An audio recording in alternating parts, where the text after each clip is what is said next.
So you're thinking of listing your house and you don't know where to start.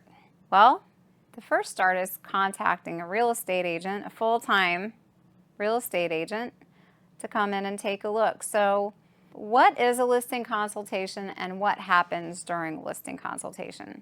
A listing consultation for me is the first of two parts of getting a home listed. So on that listing consultation, when I make an initial visit, I'm there to do several things.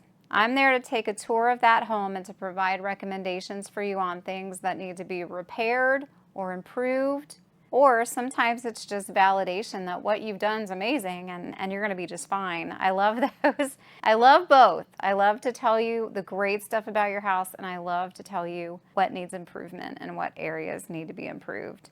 I am also there on a listing consultation to discuss your moving plans, because right now we know, we have a pretty good idea your house is going to sell if it's priced appropriately for the condition, but we've got to find out as a seller where you're going first. And if you have that all locked up, then you got most of the battle won right there. After taking the tour of the home and sitting down and discussing your moving plans, we review recent sales in the neighborhood or in the area to give you a good idea of what houses are selling for. I know that most people know what the house down the street sold for, but these are truly comparable recent sales that we look at. You know, do you have a ranch with a basement? Do you have, how many bedrooms does it have? They're going to be really tight, comparable sales. I like to discuss them one by one. I like to sit down and really study the market with you.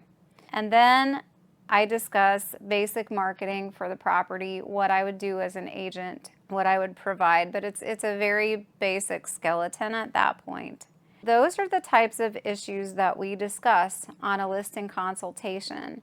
Usually takes 1 hour to get all of those things accomplished, but I block off 2 in case we have a lot to talk about. I mean, sometimes there are legal things that we need to talk about for grown children who are listing mom and dad's house if mom and dad are deceased or incapacitated. So sometimes our discussions have to go a little bit deeper and people need me to be in the house longer, and I'm there for them. I block off 2 hours for this.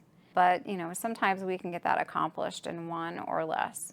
So if people are happy about what I've told them and they're ready to sell, I can also stay and get the listing paperwork done with them at that time. But most of the time, they take the information I give them, they digest it, they take a look, line up some contractors, and then we get a listing appointment set where we get more fine-tuned for the price, and we talk about how the showings are going to occur. We do the listing paperwork, but that's usually in a second visit to the property. We get measurements, so that's usually in a second part where we actually have the listing appointment and go through the finer details and go through the paperwork and such.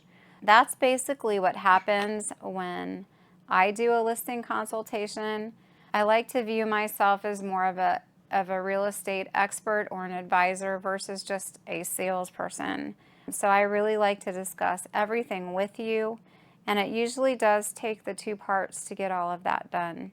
First part is just getting our feet wet, seeing what we're dealing with, looking at those recent sales, and then talking about what I do along with my company to get that property marketed. And then the second part, we get into the nitty-gritty details. If you have questions about a listing consultation or a listing appointment, anything related to real estate at all, please feel free to reach out to me via phone, text, email. You can private message me, and if you're watching on YouTube, please feel free to subscribe. Thanks, bye.